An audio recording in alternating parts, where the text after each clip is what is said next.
দর্শক আমন্ত্রণ যাচ্ছি সিটিসি পোস্টের ফেসবুক লাইভে। আমি চট্টগ্রামের যে নতুন ব্রিজ এলাকা রয়েছে সেখানে শহীদ উসমান হাদি হত্যা বিচারের দাবিতে ছাত্র সমাজ এবং সাধারণ নাগরিকরা এই চট্টগ্রামের এই জায়গাটার মধ্যে তারা অবরোধ কর্মসূচি পালন করছেন এবং পুরো দেশ জুড়েই আসলে তারা অবরোধের ডাক দিয়েছেন। আমি যদি যে চিত্রটা একটু দেখানোর চেষ্টা করি, চট্টগ্রামের নতুন ব্রিজ এলাকায় পুরো এলাকা জুড়েই যে ব্রিজের নতুন ব্রিজের আগের যে জায়গাটি রয়েছে সেখানেই আমরা দেখতে পাচ্ছি বড় বেশ কিছু সমাগম এখানে তৈরি হয়েছে, যার প্রেক্ষিতে আমরা দেখতে পাচ্ছি কয়েক কিলোমিটার লম্বা পথ ধরে দীর্ঘ যানজট তৈরি হয়েছে।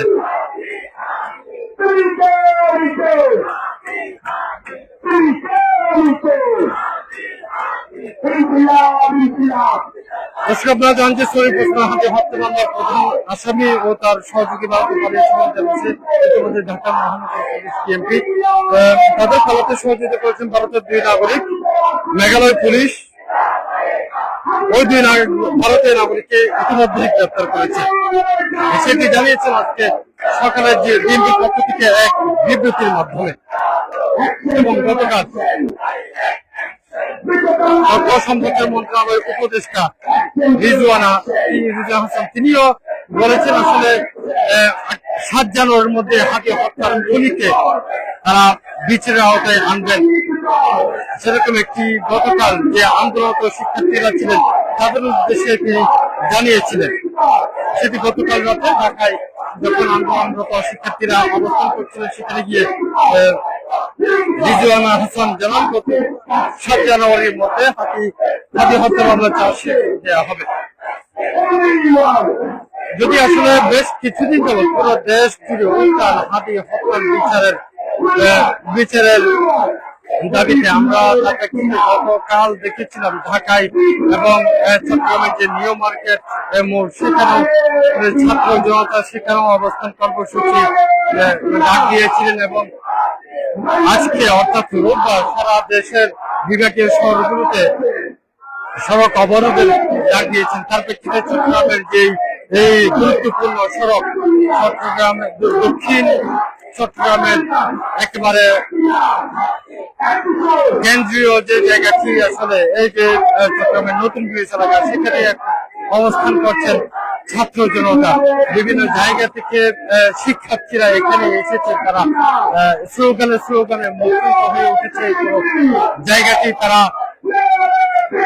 হাদি হত্যার বিচার দ্রুত সময়ের মধ্যেই কার্যকর করার জন্য কিংবা যে হাদি যারা সংগঠিত করেছে হাদি হত্যা তাদেরকে দ্রুত গ্রেপ্তার করার জন্য তারা দাবি জানিয়েছেন। ইতিমধ্যেই আজকে পুলিশের পক্ষ থেকে জানানো হয়েছে যে ফয়সাল হাদি হত্যার মূল আসামি এবং শেখ আলমগীর যিনি সহযোগিতা করেছিলেন সেই দুইজনই ইতিমধ্যেই ঢাকা পলায়ন করেছে বলে পুলিশ জানিয়েছে এবং তার সহযোগী যারা ছিলেন তাদেরকে ইতিমধ্যে দুজনকে ভারতে আটক করা হয়েছে বলে জানানো হয়েছে। যদিও যে সকল আন্দোলনরত শিক্ষার্থীরা এখানে আছেন তারা বলছেন যে আসলে কোন সহযোগী নেই, সরাসরি হাদি হত্যাকারী ফয়সালকে তারা গ্রেফতার করার দাবি জানিয়েছে। এবং এই যে পুরো জায়গাটি নতুন ব্রিজ এলাকায় একবারে ব্রিজের ঠিক সামনে গুরুত্বপূর্ণ যে মূর্তি রয়েছে সেই বিশাল জায়গাটি জুড়ে এই আন্দোলনরত শিক্ষার্থী এবং সাধারণ জনতা সেখানে এসেছেন এবং স্লোগানে মুখরিত হয়ে উঠেছে এই পুরো এলাকা।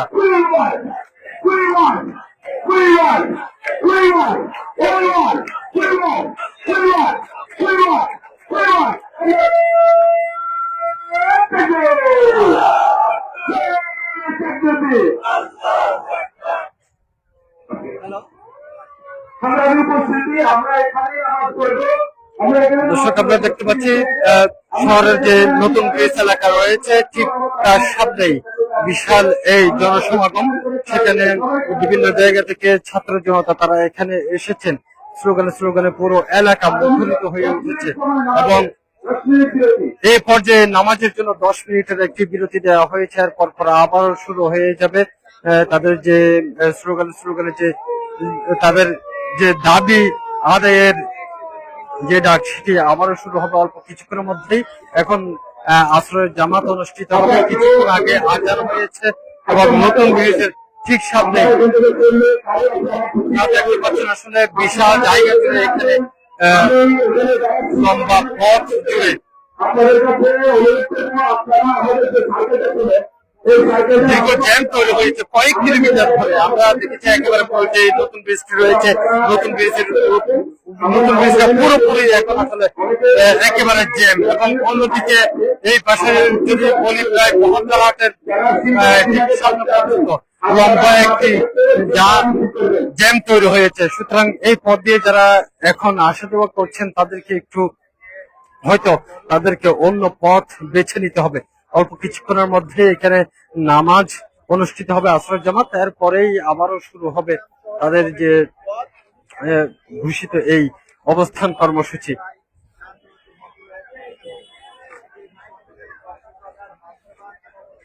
আপনারা জানেন যে আসলে এই নতুন ব্রিজ এলাকাটি এদিক থেকে পুরো দক্ষিণ চট্টগ্রামের যান চলাচল এই পথে হয়ে থাকে এবং একই সাথে যে কক্সবাজার জেলা এবং বান্দরবান জেলা, এই দুটি জেলার সমস্ত গাড়িগুলো এই পথ দিয়ে যে থাকে, সেক্ষেত্রে আসলে এই জায়গাটি খুবই গুরুত্বপূর্ণ সেটি বলা যায়।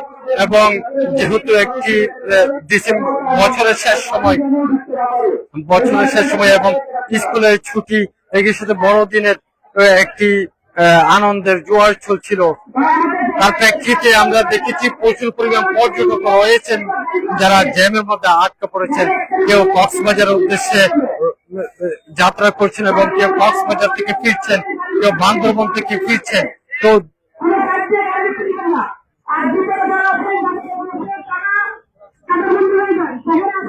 দেখতে পাচ্ছি যে নতুন ব্রিজটি রয়েছে সেখান থেকে পর্যন্ত দীর্ঘ একটি জ্যাম তৈরি হয়েছে। পুরো নতুন ব্রিজ এলাকা জুড়ে আসলে আশপাশের যতগুলো জায়গা রয়েছে সবখানে এখন জ্যাম। এদিকে যেটি বলেছিলাম এর আগে, বহদ্দার হাট এলাকা থেকে শুরু করে একেবারে নতুন ব্রিজের ওই পার পর্যন্ত লম্বা জ্যাম তৈরি হয়েছে। সুতরাং যারা এই পথ দিয়ে যারা যাতায়াত করছেন তারা অবশ্যই একটু সাবধান হবেন এই মুহূর্তে। এখন অল্প কিছুক্ষণের মধ্যে এখানে নামাজ অনুষ্ঠিত হবে, আর পরপরই আবারও শুরু হবে তাদের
নিচে রাখো, এই ছোট নিচে রেখে চলে যাও।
রাখছি আছে এদিকে দেখেন ট্যাগর।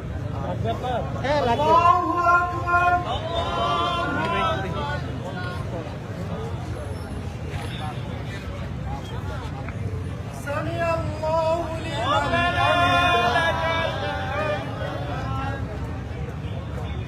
আল্লাহু আকবার।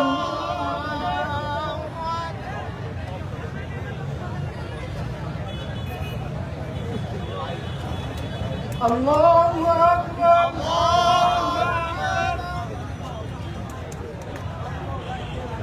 আল্লাহু আকবার।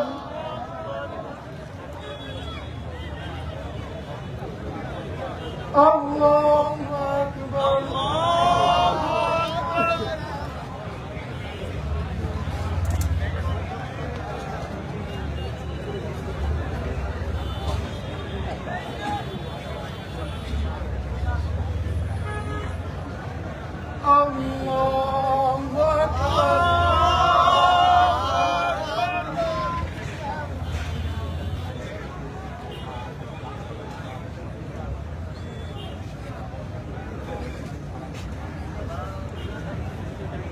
Allahu Akbar.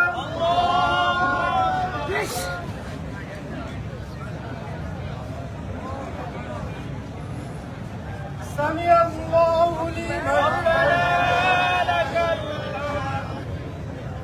Allahu Akbar.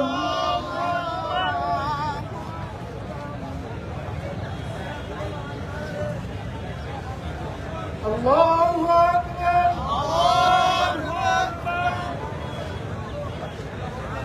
Allahu Akbar.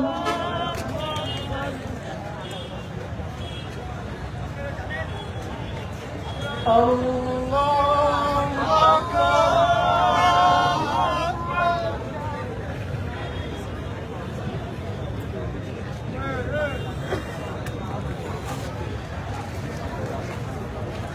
Allahu Akbar.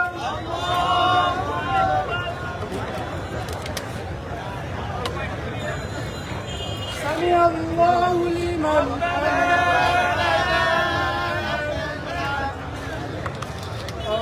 Allahu Akbar.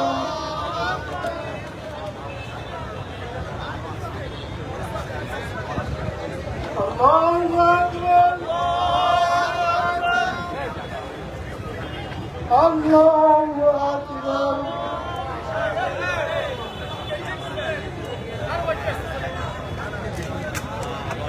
Allahu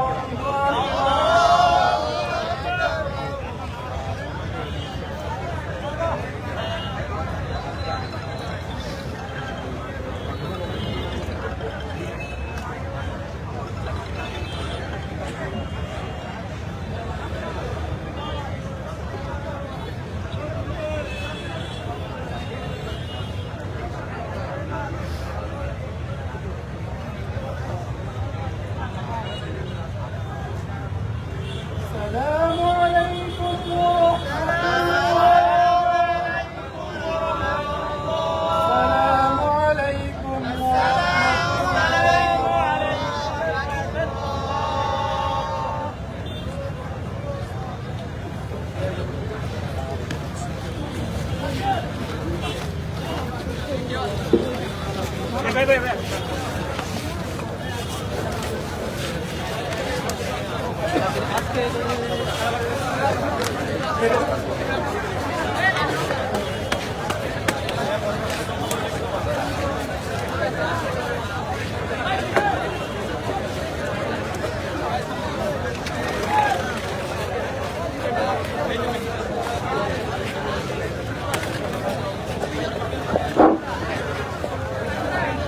সবাই নিজ নিজ জায়গায় বসে যান, সবাই বসে যান, কেউ সামনের দিকে আসার চেষ্টা করবেন না, সবাই নিজ নিজ জায়গায় বসে যান, বসে যান ভাই, বসে যান, সবাই বসে যান, সবাই বসে যান, কেউ দাঁড়ায় থাকবেন না, কেউ দাঁড়ায় থাকবেন না।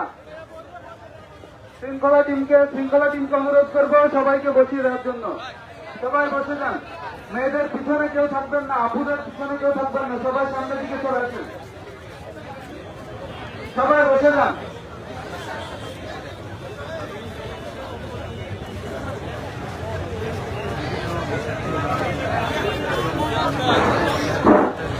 সবাই এই পাশের ডান পাশের বাইরে একটু বসে যান, ডান পাশের বাইরে বসে যান। আর পিছনে যারা বন্ধুদের পিছনে যারা আছেন তারা ক্লিয়ার রাখবেন।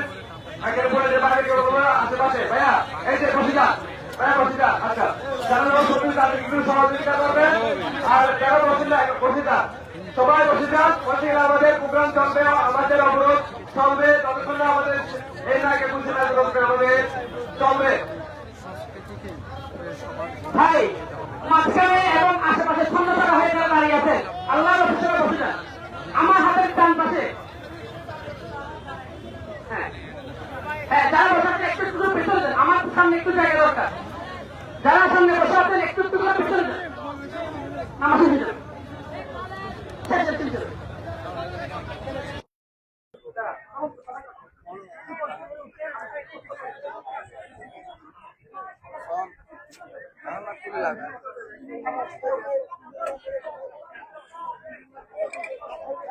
সেই সাথে ইনকিলাব মঞ্চের আসলে মুখপাত্র দায়িত্ব পালন করার যখন থেকে তিনি ইনকিলাব মঞ্চ ঘিরে একটি কর্মসূচি পালন করতেন, তখনই আসলে তাকে ঘিরে একটি আলাদা আগ্রহের জায়গা তৈরি হতো। তিনি সবসময় বাংলাদেশের বাঙালি যে সংস্কৃতি, বাঙালি যে স্বকীয়তা, সেটিকে নিয়ে তিনি আসলে এক প্রকার যুদ্ধ করেছেন।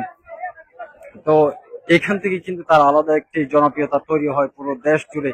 এবং যখন তিনি নির্বাচনের সিদ্ধান্ত নেন ঢাকা ৮ আসনে, তখন আমরা দেখেছি বেশ কিছু মানুষজন যারা কিনা কোনো রাজনৈতিক কোনো দলের সাথে সেভাবে জড়িত ছিলেন না, তারাও পর্যন্ত এই উসমান হাদির সাথে তারা একত্রতা পোষণ করেছেন। তার সাথে গণসংযোগে তারা এসেছিলেন, প্রচারণার কাজে তারা সময় দিয়েছেন। এবং সেখানে মূলত আসলে যে দুজন ঘাতক সেখানে ঢুকে যায়, তার গণসংযোগের মধ্যে প্রচারণার অংশ হিসেবে তারা ঢুকে যায় এবং দীর্ঘ প্ল্যান সাজিয়ে শেষ পর্যন্ত তাকে আঘাত করেন, গুলিবিদ্ধ করেন। পরবর্তীতে তিনি আসলে সিঙ্গাপুরের একটি হাসপাতালে চিকিৎসাধীন অবস্থায় শেষ নিঃশ্বাস ত্যাগ করেন। তো বলছিলাম আসলে শহীদ উসমান হাদি তিনি তার বেশ কিছু কথা এখনো পর্যন্ত মানুষের মধ্যে বেশ চড়াও হয়ে আছে। যেই কথাগুলো আমরা দেখতে পারি, যখন তাকে তার খুনির হত্যা বিচার চেয়ে যখন কোনো আন্দোলন ডাকা হয়, তখন আসলে সবসময় বলা হয় তার যে স্লোগানগুলো ছিল সেগুলো বারবার নিয়ে আসা হয়। এবং অল্প কিছুক্ষণের মধ্যে আবারও তারা কর্মসূচির মধ্যে ফিরে যাবে। কিছুক্ষণের মধ্যেই সেটি আমরা আবারও দেখানোর চেষ্টা করব। পুরো এলাকা জুড়ে, যে চট্টগ্রাম নগরীর নতুন ব্রিজ এলাকার ঠিক সামনে বিশাল অংশ জুড়ে আসলে এই কর্মসূচিটি পালন করছেন ছাত্র জনতা।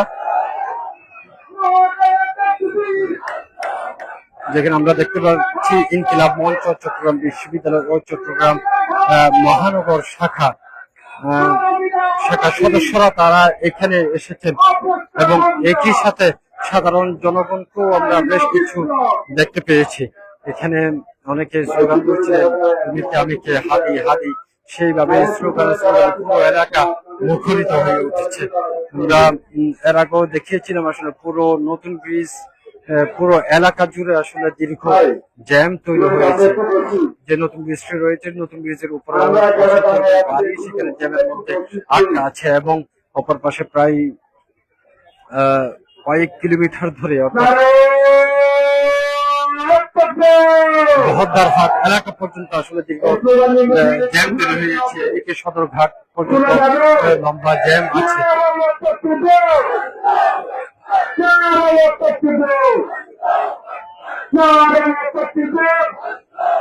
যদিও শহীদ উসমান হাদি হত্যার পর থেকে কিংবা তাকে যখন থেকে গুলিবিদ্ধ করে আঘাত করা হয়, তখন থেকে আসলে পুরো দেশকে একরকম উত্থান হয়ে ওঠে। তার যে ঘাতকরা আছেন তাদেরকে গ্রেফতারের জন্য পুরো দেশ জুড়ে আওয়াজ উঠে। তার প্রেক্ষিতে আমরা দেখেছি বেশ কয়েকজনকে ইতিমধ্যেই গ্রেফতার করা হয়েছে, যারা সহযোগী হিসেবে বলা হচ্ছে, কিন্তু আসল যে হত্যাকারী, আসল যে ঘাতক, তাকে এখনো পর্যন্ত ধরা হয়নি। তারা এক ধরনের ধরাছোঁয়ার বাইরে।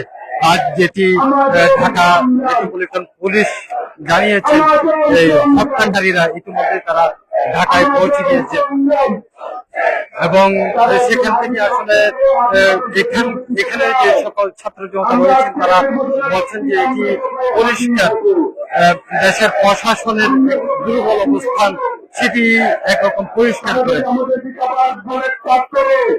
আমরা দেখতে পাচ্ছি একজন বক্তব্য রাখছেন চিত্র নেতা।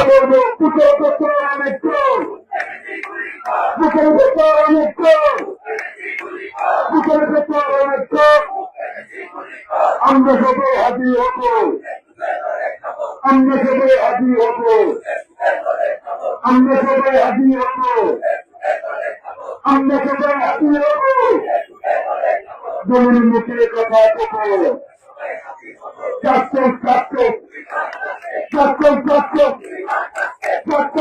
তারা আসলে এখানে যারা আছেন বিক্ষোভকারীরা, তারা প্রকৃতপক্ষে বিচার চাই, তারা জাস্টিস চায়।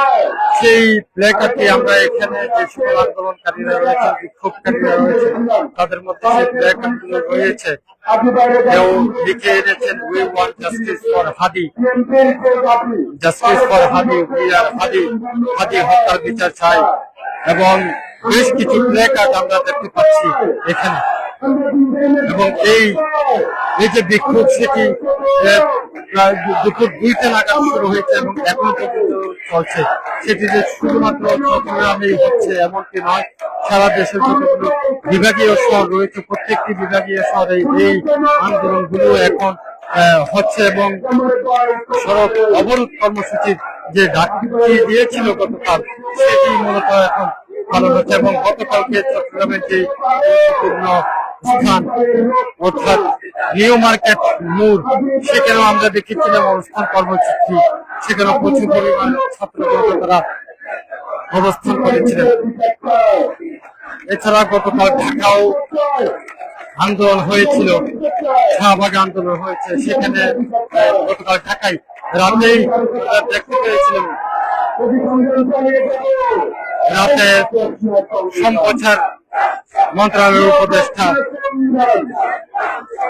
রিজওয়ানা হাসান তিনি গিয়েছিলেন। তিনি অবশ্য সেখানে আশ্বাস দিয়ে এসেছিলেন যে 7 জানুয়ারির মধ্যেই হাদি হত্যা মামলা চার্জশিট হবে বলে তিনি সেখানে আশ্বস্ত করেছিলেন। অর্থাৎ যারা আন্দোলনরত ছিলেন, সাধারণ শিক্ষার্থী, সাধারণ জনতা, প্রত্যেকে যাতে আশ্বস্ত হয়ে ফিরে যান সেজন্য তিনি বলেছিলেন আসলে 7 দিনের মধ্যে তারা মামলা চার্জশিট গঠন করা হবে। এদিকে শরীফ ওসমান হাদি হত্যা মামলার প্রধান আসামি ও তার সহযোগী ভারতে পালিয়েছে বলে জানিয়েছে ঢাকা মহানগর পুলিশ। তাদের পালাতে সহযোগিতা করেছেন ভারতের 2 নাগরিক। মেঘালয় পুলিশ ওই 2 ভারতীয় নাগরিককে গ্রেফতার করেছে বলে জানিয়েছে বিএনপি। ইনকিলাব মঞ্চের আহ্বায়ক শহীদ হাদি হত্যার 2 আসামি ফয়সাল করিম মাসুদ ও তার সহযোগী আলমগীর শেখকে ভারতে পালাতে সহযোগিতার অভিযোগে গ্রেফতার 2 জনের নাম জানিয়েছে এর মধ্যে বিএনপি এবং তাদের নাম হচ্ছে পক্ষী ও স্বামী। আজ বিএনপির মিডিয়া সেন্টারে আয়োজিত এক সংবাদ কমিশনার এস.এন. নজরুল ইসলাম এই তথ্য জানান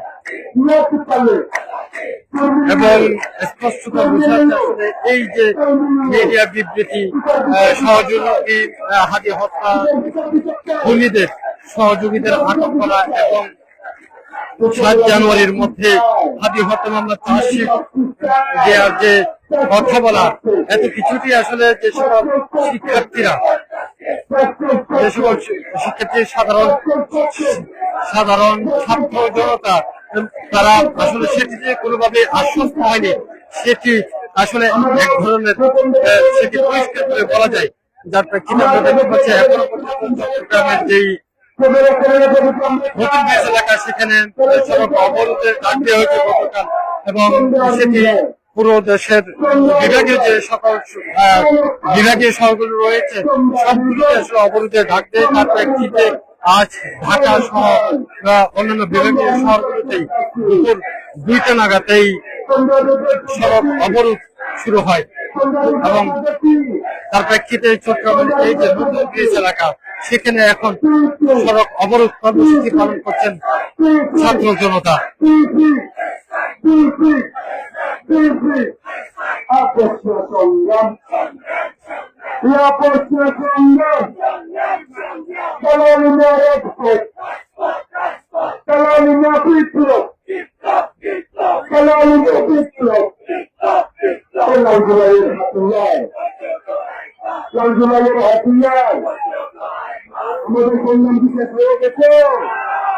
আমি যদি কয়েকজনের সাথে কথা বলার চেষ্টা করি, এখানে নেতারা রয়েছেন, বিশেষ করে যুব অধিকার পরিষদের একজন নেত্রীর সাথে কথা বলার চেষ্টা করবো। একটু যদি একটু জানার চেষ্টা করবো আসলে এই যে হাদি হত্যার যে বিচার আপনারা দাবি করছেন এবং একই সাথে যে সড়ক অবরোধের ডাক দিয়েছে সেটি কতক্ষণ পর্যন্ত চলমান থাকবে?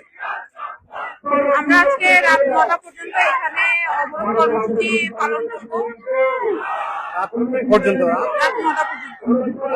এখন পর্যন্ত যে দীর্ঘ একটি যানজট তৈরি হয়েছে এবং কেউ কেউ বলছেন যে আসলে অনেক পর্যটক এখানে আছেন, তো জনগণও অনেক ভাবে হয়তো অনেক কিছু বলতে পারে, তাদের উদ্দেশ্যে কি বলবেন? এটার জন্য অবশ্যই সরকার দায়ী। তারা যদি নির্দিষ্ট সময়ের মধ্যে হাতির খুনিকে ধরতে পারতো বা তাদেরকে এই পুরো খুনি চক্রকে বিচারের আওতায় আনতে পারতো তাহলে তো এই জনগণের দুর্ভোগটা আর হতো না।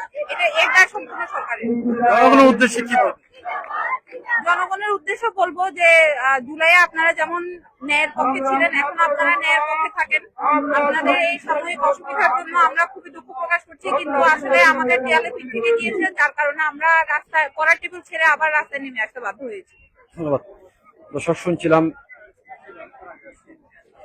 যুব শক্তি নেতা নীলা আফরোজের কথা। তিনি বলছেন আসলে তারা এক ধরনের দুঃখ প্রকাশও করছেন যেহেতু দীর্ঘ একটি জ্যাম তৈরি হয়েছে পুরো এলাকা জুড়ে।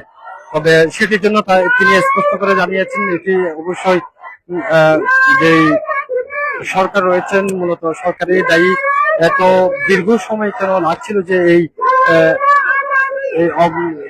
খুনিদের ধরার জন্য, সেটি তারা বলার চেষ্টা করছে। একটু ভাইয়া জানার চেষ্টা করবো আসলে আপনাদের এই যে অবরোধ কর্মসূচি সেটির দাবি করে একটু শোনার চেষ্টা করি। দাবিটা একটাই, হাদি হত্যার বিচারটা হওয়া লাগবে। একটা দাবি, আমরা তো 10টা দাবি দিই নাই। হাদি হত্যার বিচারটা সুষ্ঠুভাবে হইতে হবে। এই যে দাবির মধ্যে যে বিএনপি কমিশনে বললো 7 দিনের মধ্যে চার্জশিটটা দিবে বা 7 তারিখের মধ্যে চার্জশিট দিবে। চার্জশিটটা ফর্মালিটিস। উনি হাসিনা জুলাইয়ের বিভিন্ন চার্জশিট আছে, তার বিচার হইল, ফাঁসিতে দেওয়া হইলো, কার্যকর কি হইলে হয় নাই তো। খুনিকে পালাইতে দেওয়ার পর তো আসলে চার্জশিট গঠন করে লাভ নাই। আর আমরা এসব ফর্মালিটিসে যেতে যাচ্ছি না, আমরা চাচ্ছি বিচারটা হোক। তারপরেও 7 তারিখ পর্যন্ত সময় নেওয়ার অর্থ হচ্ছে ইন্টারনাল প্রেসার গুলোকে নেগোসিয়েশন আসার চেষ্টা করা। আর আমরা বলি যে 3 দিনের মধ্যে চার্জশিট দেওয়ার কথা জাবের ভাই বলছেন, ক্লাব মঞ্চের সদস্য হয়েছি, ওটা নিশ্চিত করতে হবে এবং 30 দিবসের মধ্যে কার্যকর করে তারপর আমরা শান্ত হবো। আর কতদিন পর্যন্ত বিচারটা সুষ্ঠু হচ্ছে না আমরা সরব না, কারণ আমাদের সাথে সাধারণ মানুষ আছে, এখানে কোনো রাজনৈতিক এজেন্ডা নাই। দেখেন গতকালকে একটা গুঞ্জন আসলো জামাত এবং এনসিপি একটা জোরে যাচ্ছে, এটা কোনো কি ইম্প্যাক্ট হাদি হত্যার বিচার চাওয়াতে করছে? করে নাই। দেশে যা কিছু করে যাক, যদি দুনিয়া উল্টেও যায়, আমরা এক টুকরা মাটিকে সুজা করে ওখানে দাঁড়াই বলবো হাদি হত্যার বিচার লাগবে। অন্য কেউ না হোক, ইনকিলাব মঞ্চের যারা শুভাকাঙ্ক্ষী এবং যারা কর্মীরা আছে তারা মাটি আঁকড়ে ধরে হাদি হত্যার বিচারটা নিবে। কারণ একটা মানুষ জুলাই থেকে 1 পয়সা নেয় নাই, কোনো ফায়দা নেয় নাই। ওনার মৃত্যুর আগে শুধু চাওয়া ছিল ওনাকে যদি মেরে ফেলা হয়, গুলি করা হয়, ওটার বিচারটা করা। আমরা শুধু একটাই চাওয়া, ওই বিচারটা, ওটাই আমাদের একমাত্র দাবি। কিন্তু সরকারের এত সময় লাগার কারণ কি বলে আপনাদের? আমরা দেখেন, সরকার তো নিজেদেরকে ব্যর্থ প্রমাণ করেই ছাড়ছে। স্বরাষ্ট্র উপদেষ্টার কথা বলে, তারপরে আইন উপদেষ্টার কথা বলে 90 দিনের মধ্যে বিচার কার্যক্রম সম্পন্ন করবে। তাও কখন? যদি পুলিশ রিপোর্ট দেয়। পুলিশ রিপোর্ট দিবে কবে, চার্জশিট গঠন করবে কবে, তারপরে বিচারের কার্যক্রম কখন সম্পন্ন করবে আসলে আমাদের জানা নেই। এই যে এক এক সরকারের এক এক বক্তব্য, সরকারের একটাই তো কাঠামো, সরকার মানে একটাই কাঠামো, তাহলে স্বরাষ্ট্র উপদেষ্টা বক্তব্য, আইন উপদেষ্টা বক্তব্য, সবার বক্তব্য তো একটাই হইতে হবে। সম্মিলিত সিদ্ধান্তে ভিন্ন ভিন্ন বক্তব্যগুলো আমাদেরকে সংজ্ঞায়িত করে, আমাদেরকে আশাহত করে, আমাদেরকে বুঝায় যে এই সরকারের ইন্টারনাল অবস্থা ভালো না। আর যদি হাদি হত্যার বিচার না হয়, এই যে বাংলাদেশে গত 13 বছরে 2 থেকে 250 মানুষকে গুলি করে পাথর মেরে হত্যা করা হলো, তারা ন্যায় বিচারের আশাটা কোথা থেকে রাখবে? এই যে সরকার কোনো বিচার করতে পারে নাই, এটার কারণে মানুষের বিচার ব্যবস্থার উপর একটা ধস নামছে। বিচার ব্যবস্থার উপর আস্তে আস্তে দিনে দিনে মানুষ ভরসা হারাচ্ছে। 17 বছর ধরে ছিল না, কিন্তু মানুষ ভাবছে হাসিনা চলে গেছে, এবার মানুষের বিচার পাওয়া যাবে, ন্যায় বিচার মানুষ পাবে ভাবছে, এটা হচ্ছে না। কতক্ষণ পর্যন্ত চলবে আপনাদের এই অবরোধ? আমাদের কোন কর্মসূচি নিজেদের নেওয়া না। ইনকিলাব মঞ্চ কেন্দ্র থেকে যেভাবে ঘোষণা করে সারা বাংলাদেশে যখন ঢাকায় শেষ করবে, আমরা ঢাকার সাথে একসাথে তাল মিলিয়ে শেষ করবো। আমাদের যে সকল এই পথে যে সকল যাত্রীরা আছেন তারাও তো জানতে চান। আমরা আপনারা যদি এদিকে দেখান, আমরা কিন্তু একটা একটা করে গাড়ি যাওয়ার ব্যবস্থা করে দিয়েছি। আমরা ব্লকের কর্মসূচি হলো আমরা কঠোর হয়েছি, কিন্তু আমরা মানুষের অবস্থাটা বেশি, যে ব্যবসা করছে, যে এখানে ফল নিয়ে যাচ্ছে, যে পণ্য নিয়ে যাচ্ছে, তারপর তার সময় মতো ওখানে জিনিসটা পৌঁছে যাবে, আমরা তার অবস্থাটা বুঝি। অনেকে হয়তো তার মা বাপ, তার আত্মীয়দের দেখতে যাওয়ার জন্য বাড়িতে যাচ্ছে, আমরা তার অবস্থাটা বুঝি। এই জন্য এক লাইন আমরা যাওয়ার ব্যবস্থাটা রেখেছি। তাকে কিন্তু আমরা যদি আমাদের সাথে উপদেষ্টারা এসে কথা বলে এবং আমরা যদি ভালো একটা রোড ম্যাপ পাই, তাহলে আমরা এখান থেকে যখনই পাবো তারপরের মিনিটে উঠে যাবো। ধন্যবাদ। দর্শক, শুনছিলাম একজন এখানে ইনকিলাব মঞ্চের নেতার কথা। তিনি বলছিলেন যে আসলে এই যে সরকারের পক্ষ থেকে যে আশ্বস্ত করা 7 জনের মধ্যে চার্জশিট দেওয়া হবে এবং একই সাথে যে আজ বলা হলো ঢাকায় ভারতের 2 জনকে গ্রেপ্তার করা হয়েছে সহযোগী, আসলে এই তো সকল দিয়ে তারা কোনোভাবেই আশ্বস্ত হয়নি এবং তারা অবশ্যই স্পষ্ট করে বিচার চান এবং সরকারের ব্যর্থতার কথাটি তারা বারবার বলেছেন। তারা বলছেন যে আসলে এই যে এখনো পর্যন্ত এতগুলো দিন হয়ে গেল এখনো কোনো সন্ত্রাসীদেরকে বা ঘাতকদেরকে এখনো পর্যন্ত আটক করা হলো না, সেটি একেবারে স্পষ্টত সরকারের ব্যর্থতা। এবং কতক্ষণ পর্যন্ত চলবে এই সড়ক অবরোধ সেটি জানার চেষ্টা করেছিলেন, কিন্তু সেটি এখনো পর্যন্ত একজন নেত্রী জানিয়েছিলেন তিনি রাত পর্যন্ত চলবে সেটি জানিয়েছিলেন। তবে অন্য আরেকজন বলেছেন যতক্ষণ পর্যন্ত ঢাকা থেকে ঘোষণা না আসবে ততক্ষণ পর্যন্ত তাদের এই অবস্থান কর্মসূচি চলতে থাকবে এবং একেবারে স্লোগানে স্লোগানে পুরো এলাকা মুখর হয়ে উঠেছে। এবং চট্টগ্রামের এই যে গুরুত্বপূর্ণ জায়গা যেদিকে ঢাকার এবং ঢাকা থেকে যে সকল পর্যটকরা কক্সবাজার কিংবা বান্দরবান মুখী হন তাদের যাতায়াতের একটি গুরুত্বপূর্ণ জায়গা এটি এবং এটির সাথে কক্সবাজার ও বান্দরবানের যাত্রীরাও এই পথ দিয়ে যাতায়াত করেন, সেক্ষেত্রে আসলে খুবই গুরুত্বপূর্ণ সেটি বলা যায়। এটি তারা এখানে জানিয়েছেন অল্প কিছুক্ষণের মধ্যে কিংবা সন্ধ্যা নাগাদ এই কর্মসূচি চলতে থাকবে। যদি একজন ইনকিলাব মঞ্চের নেতা তিনি স্পষ্টত জানিয়েছেন যতক্ষণ পর্যন্ত ঢাকা থেকে কোনো ঘোষণা না আসবে ততক্ষণ পর্যন্ত এই অবস্থান কর্মসূচি চলবে। তো এখনো পর্যন্ত নিশ্চিত করা হয়নি ততক্ষণ পর্যন্ত এই অবস্থান কর্মসূচি এখানে চলমান থাকবে। তারা বলছেন যে দাবিগুলো জানাচ্ছেন সেই দাবিগুলোর একটি তারা সুস্থ একটি জবাব চায় সরকারের পক্ষ থেকে, তাহলেই হয়তো একটি যদি ভালো জবাব পাই সেক্ষেত্রে হয়তো তারা এই অবস্থান কর্মসূচি তারা তুলে দিতে পারে। যদি আসলে যে জায়গাটি নতুন ব্রিজের ঠিক সামনে যে জায়গাটিতে এই যে সড়ক অবরোধ কর্মসূচি চলছে তার ঠিক পাশেই একটি একটি করে গাড়ি চলাচলের জন্য তারা শুরু করে দিয়েছে, সেটি আসলে কোনোভাবেই যথেষ্ট নয়। তো সুতরাং এই পথ দিয়ে যারা চলাচল করেন তাদের জন্য এটি একটি সতর্কবার্তা, তাদের জন্য হয়তো নতুন কিংবা অন্য কোনো পথ তাদের বেছে নিতে হবে, সেটি নিঃসন্দেহে বলা যায়। এই ছিল আমার কাছে সর্বশেষ। এতক্ষণ পর্যন্ত নতুন ব্রিজ এলাকা থেকে সাথে ছিল আমি সিটিজেন।